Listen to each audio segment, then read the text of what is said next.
Hi everybody, I'm Susan Mulvihill. Welcome back to our vegetable garden in Spokane, Washington. Our hardiness zone here ranges from about 5B to 6A. Are you brand new to gardening, or have you decided next year is the year I'm going to grow my own food? Well, in either case, or even if you're looking for some recommendations of vegetables to grow, this is the video for you. In it, I'm going to highlight 5 vegetable crops that will be very productive for you. I want to show you what we're growing and give you some recommendations of the best varieties we've tried. Now, before I get started, I just wanted to mention that at the end of this video, I've got some great websites to recommend to you. One has to do with preserving your harvest very safely. Another is great recipes for using the things you've harvested from your garden. I have 2 things on my website that you'll be interested in. One is how we preserve our harvests, all different kinds of veggies. And then a special guide that I've created on growing all of the different crops we're talking about today. Now, the crops I'm going to talk about today are in no particular order. They're just how they popped into my head. So I'm not trying to favor one over another. All of the ones I'm going to talk about today are amazing and so productive. So the first one on my list is beans. There are pole beans like these ones, and there's bush beans, which are shorter plants, and I'll show you those in a moment. The thing with beans is that once they start producing pods, you want to be real regular about harvesting them. Because if you don't harvest them regularly, the plants will go to seed. They're basically going to shut down production. But when you keep up with the picking, you will be amazed at how many beans you get out of just a few plants. Now, as I mentioned, this is a pole bean that we're growing, and I've got it growing on a series of 4 trellises. Any kind of support that you use for pole beans should really be about 6 feet tall because these plants really grow. You could make yourself some type of an arbor from cattle panels or chicken wire or some types of concrete reinforcing wire. Anything along those lines will provide good sturdy support for the beans. Now let me show you what the bush beans look like. So here's a bed of some bush beans, and I'm actually growing them to donate to our local food bank. But the thing with bush bean plants is that they are obviously way shorter than pole beans. They can be up to maybe 2 feet tall at the most, I'd say. And they tend to have a shorter production season, but they can be very prolific with the bean pods, which is awesome. Which types of bean varieties do I recommend? For bush beans, Provider, Top Crop, and Contender. For pole beans, Vortex, Blue Lake, Musica, and Yellow Monte Gusto. All of these are very productive, and we have had good luck with them. Now, you're probably not surprised in the least that tomatoes are on my list of great productive crops to grow in your garden. As a matter of fact, I would be remiss if I didn't include it. And everybody loves growing tomatoes, right? So there are different types. There's cherry tomatoes, grape tomatoes, dwarf tomatoes, slicing tomatoes, and paste tomatoes. And by that, I mean the types you would use that are really meaty rather than juicy, and they are great for making sauce, salsa, ketchup, and so on. Now, unless you're growing a dwarf tomato, one of the most important things you need to know about growing them is to give them some type of a sturdy, upright support.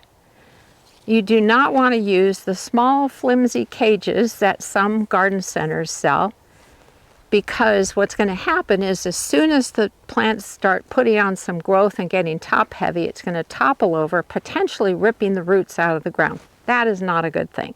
So you want to get a larger size tomato cage, or you can make your own. We had a bunch of leftover field fence from fencing our property, and so we made some large, and by large I mean about this tall, and wide tomato cages. And the opening in the wire was large enough to easily put our hands in to harvest the tomatoes, and it worked great. The other thing you need to know about using tomato cages is that you always want to put a stake on the inside of the tomato cage. Hammer it down into the soil and tie the cage to it. And that way it's not going anywhere, no matter what kind of winds or storms you get. So what I have here, this is something that we've been using a lot, is concrete reinforcing wire. You can't see it, but it's 4 feet tall by 8 feet long.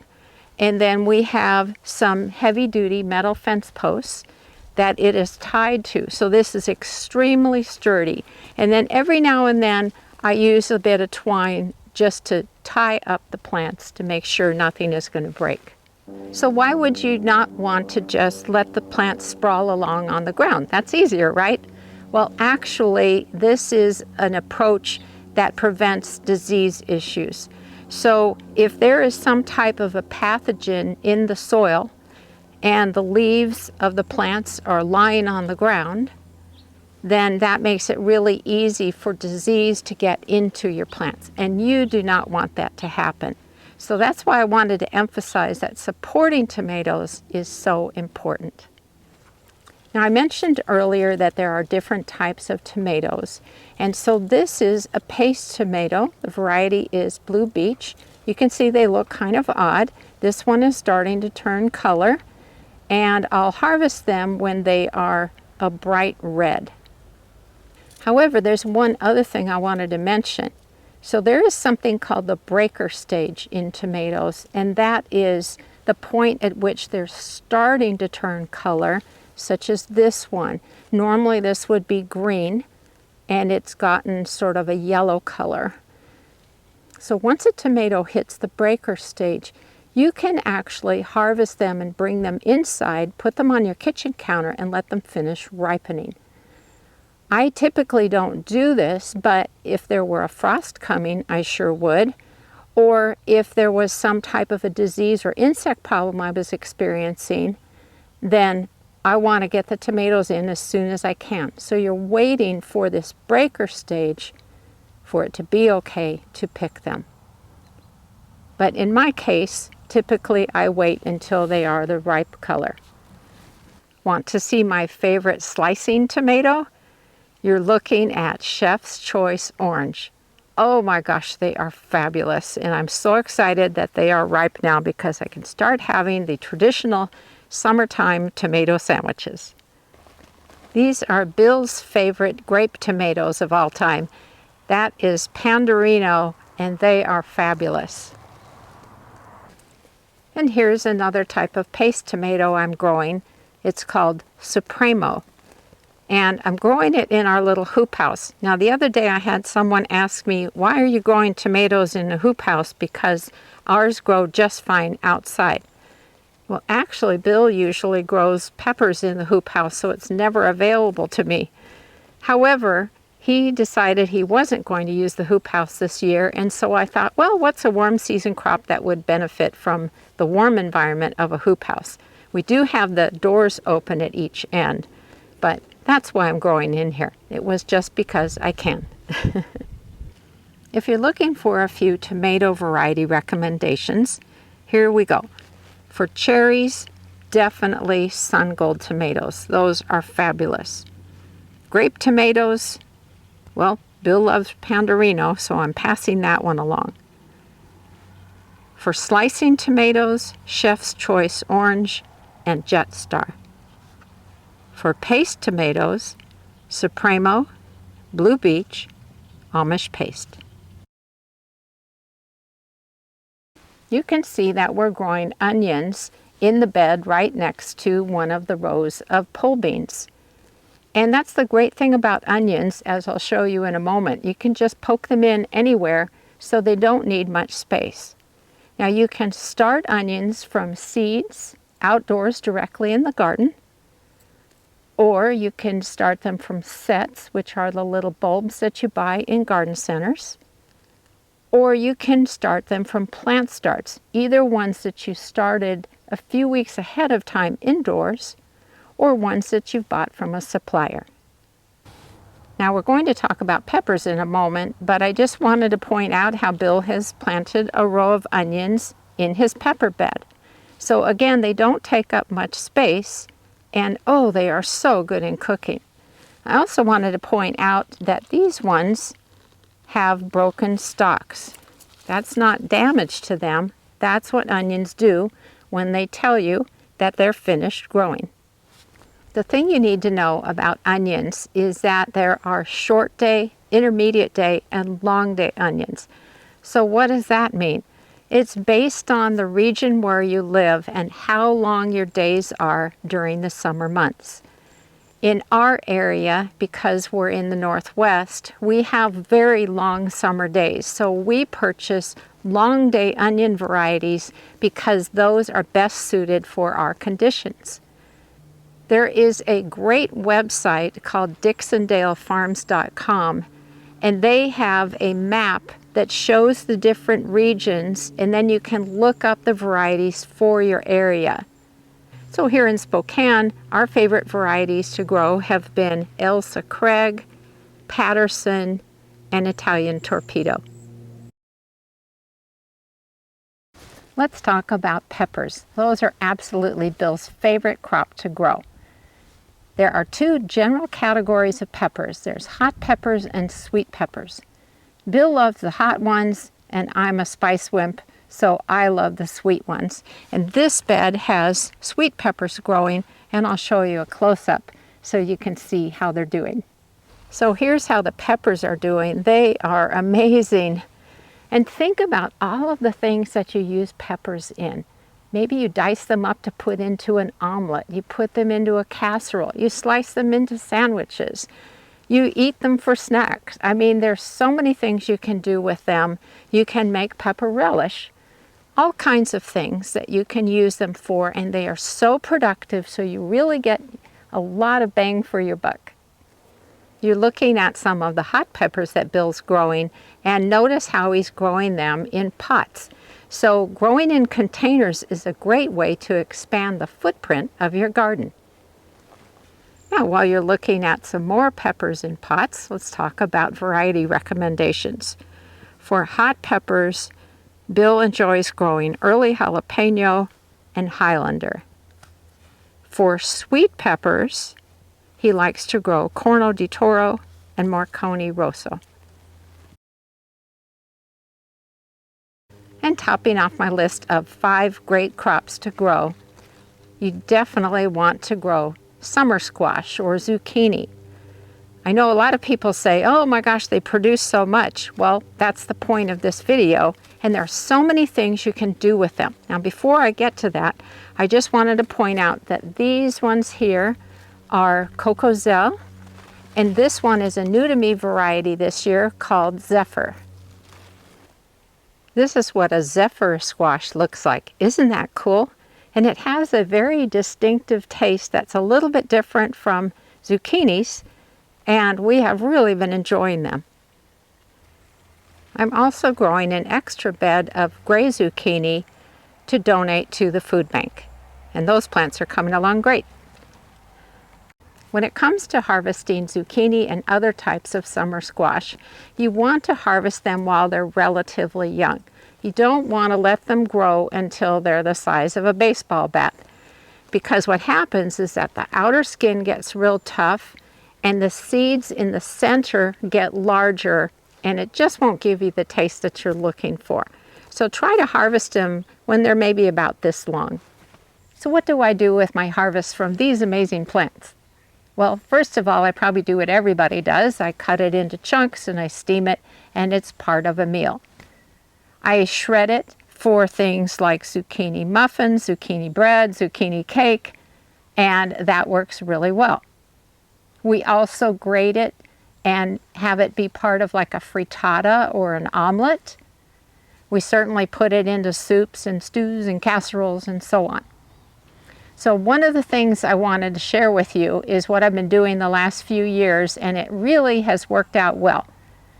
I shred 2 cups of zucchini per freezer bag and put it in our freezer. So the reason it's 2 cups is because that seems to be the quantity that most recipes call for. In the dead of winter, I can thaw it out and make some zucchini bread or something like that, and it's a real treat.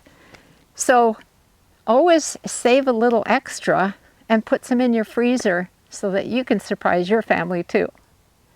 And of course, I love sharing the zucchini and other types of summer squash, maybe with our neighbors, with our community at the food bank, with friends. And you know, that's the joy of gardening, is to also share the harvest. As far as zucchini variety recommendations go, we really enjoy Cocozelle, and we've also grown and been happy with Clarimore and Costata Romanesco. Of course, there's also patty pan squash, and there's even trombone zucchini, which I grew quite a few years ago, and it's one that's more of a vining type of a summer squash that you would grow on a support, and it is delicious, plus it's a real showstopper. Okay, here are the website recommendations I wanted to give you. You'll want to go to my website, susansinthegarden.com, and you'll notice there's a guides menu, and under it is a section called Preserving the Harvest. And this is something that I created for all different kinds of produce so that you knew what you could do with it. So for example, with apples, here's how to make chunky applesauce. Or beans, how to freeze beans, and we talked about that in the video. So here it is. You have the supplies, what the steps are, and so on.